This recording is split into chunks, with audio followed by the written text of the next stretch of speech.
దత్తాత్రేయ గారి కుటుంబంతో పెద్దలు కిషన్ రెడ్డి గారి కుటుంబంతో నాకు చాలా సన్నిహిత సంబంధాలు ఉన్నాయి. అది అందరికీ తెలుసు.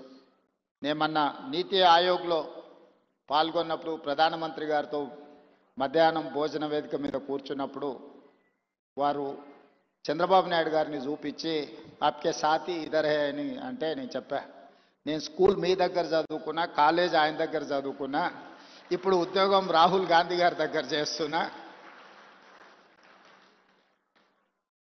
సో నాకు మీ దాంట్లో కూడా అందరితో పరిచయం ఉందని, ముఖ్యంగా ఈ వేదిక మీద ఉన్న ఇంతకుముందు శ్రీనివాస్ వర్మ గారు చెప్పిన భారతీయ జనతా పార్టీ రాష్ట్ర అధ్యక్షుల గురించి, ఆ రాష్ట్ర అధ్యక్షులు అందరితో నాకు సన్నిహిత సంబంధాలు ఉండేవి. ఇప్పుడు సరే రాజకీయంగా భిన్న ప్రయాణం, కానీ వ్యక్తిగత సంబంధాలలో ఎప్పుడూ లోపం కానీ ఎప్పుడూ ఆ సంబంధాల విషయంలో దాచిపెట్టాలన్న ఆలోచన కానీ చేయలేదు. ఎందుకు అంటే వారందరితో నాకున్న ప్రత్యేకమైన అనుబంధం.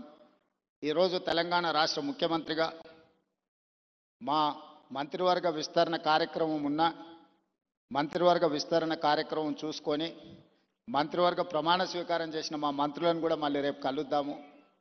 నాకు గవర్నర్ గారికి ఇద్దరికీ దత్తాత్రేయ గారి పుస్తకావిష్కరణ కార్యక్రమం ఉన్నది, అక్కడికి వెళ్ళాల్సిందే అని చెప్పి సరాసరి గవర్నర్ భవన్ నుంచి గవర్నర్ దత్తాత్రేయ గారి పుస్తకావిష్కరణకు రావడం జరిగింది. ఈరోజు రాజకీయాలలో ఒక్కసారి కార్పొరేటరు కౌన్సిలర్ అయితేనే వాళ్ళ జీవన శైలి విధానంలో చాలా మార్పు, ప్రజల సంబంధాలలో ఒక భిన్నత్వాన్ని ప్రదర్శించే పరిస్థితులు ఉన్నాయి. కానీ దత్తాత్రేయ గారిని చూసి నేర్చుకోవాలి. అజాతశత్రువు అనే పదాన్ని మనం పుస్తకాలలోనే చదువుకుంటాం, కానీ బండారు దత్తాత్రేయ గారిని చూసినప్పుడు ఆ పదము 100% వారికి సరిపోతుంది. జాతీయ రాజకీయాలలో అటల్ బిహారీ వాజ్పేయి గారికి ఉన్న గౌరవం రాష్ట్ర స్థాయి రాజకీయాలలో బండారు దత్తాత్రేయ గారికి ఉంది అని చెప్పి మనం ఈరోజు గుర్తు చేసుకోవచ్చు. అటల్ బిహారీ వాజ్పేయి గారు ప్రతిపక్షంలో ఉన్నా, ప్రధానమంత్రిగా ఉన్నా, పార్లమెంట్ సభ్యుడిగా ఉన్నా, ఎన్నికల్లో ఓడిపోయినప్పుడు కూడా అటల్ బిహారీ వాజ్పేయి గారి గౌరవం ఎప్పుడూ తగ్గలేదు. పదవులతో వారి గౌరవం పెరగడం, పదవి లేకపోతే వారి గౌరవం తగ్గడం ఏమాత్రం లేదు అని అటల్ బిహారీ వాజ్పేయి గారిని మనం ఏ విధంగా అయితే అనుకుంటామో అదే విధమైన పోలిక పెద్దలు బండారు దత్తాత్రేయ గారికి ఉన్నది. వారు పార్లమెంట్ సభ్యుడిగా ఉన్నా లేకపోయినా, కేంద్ర మంత్రిగా ఉన్నా లేకపోయినా, గవర్నర్గా ఉన్నా లేకపోయినా, ఈ తెలంగాణ రాష్ట్రంలో ముఖ్యంగా ఈ జంట నగరాలలో బండారు దత్తాత్రేయ గారిని గౌరవించని రాజకీయ నాయకుడే లేడి, ఏ పార్టీ అయినా అయి ఉండొచ్చు. అదేవిధంగా అలాయ్ బలాయ్ కార్యక్రమం తెలంగాణ రాష్ట్ర సాధనలో కీలక పాత్ర పోషించింది. నాకు తెలిసి 19 సంవత్సరాల నుంచి బండారు దత్తాత్రేయ గారు నిర్వహించే అలాయ్ బలాయ్ కార్యక్రమం తెలంగాణ ఉద్యమానికి ఒక స్ఫూర్తిగా పనిచేసింది.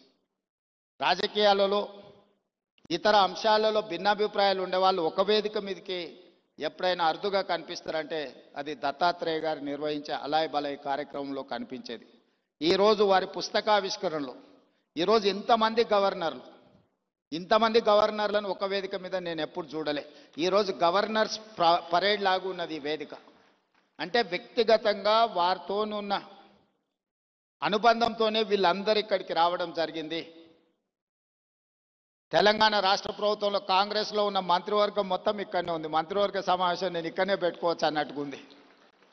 ఎందుకంటే ఎవరు కూడా దత్తాత్రేయ గారిని భారతీయ జనతా పార్టీ నాయకుడనో లేకపోతే భారతీయ జనతా పార్టీ కార్యక్రమానికి పోతున్న భావన లేదు. ఒక మర్యాద కలిగిన రాజకీయ నాయకుడి కార్యక్రమానికి వెళ్తున్నామని చెప్పి ఈరోజు అందరి వేదిక మీద కనిపించడం జరిగింది. ఏది ఏమైనా వారి ఆత్మకథను, వారి జీవన శైలిని, విధానాన్ని నూతనంగా రాజకీయాలలోకి రావాలనుకున్న వాళ్ళు పరిశీలించవలసిన అవసరం ఉన్నది, నేర్చుకోవాల్సింది చాలా ఉన్నది.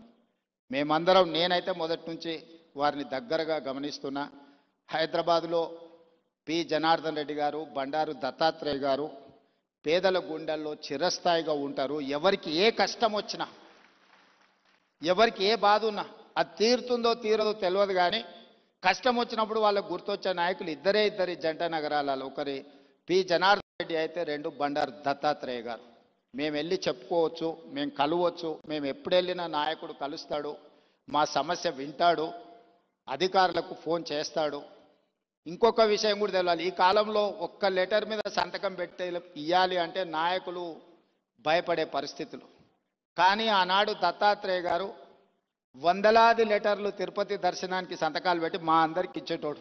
ఎప్పుడు మా దగ్గర పుస్తకాలు లాగా ఉండేటి. దత్తాత్రేయ గారు ఎంపీగా సంతకం పెట్టి రైల్వే రిజర్వేషన్ కూడా, ఇప్పుడంటే విమానాలు వచ్చినాయి, కార్లు వచ్చినాయి, ఒకప్పుడు రైల్వే రిజర్వేషన్ అనేది కూడా చాలా ముఖ్యం.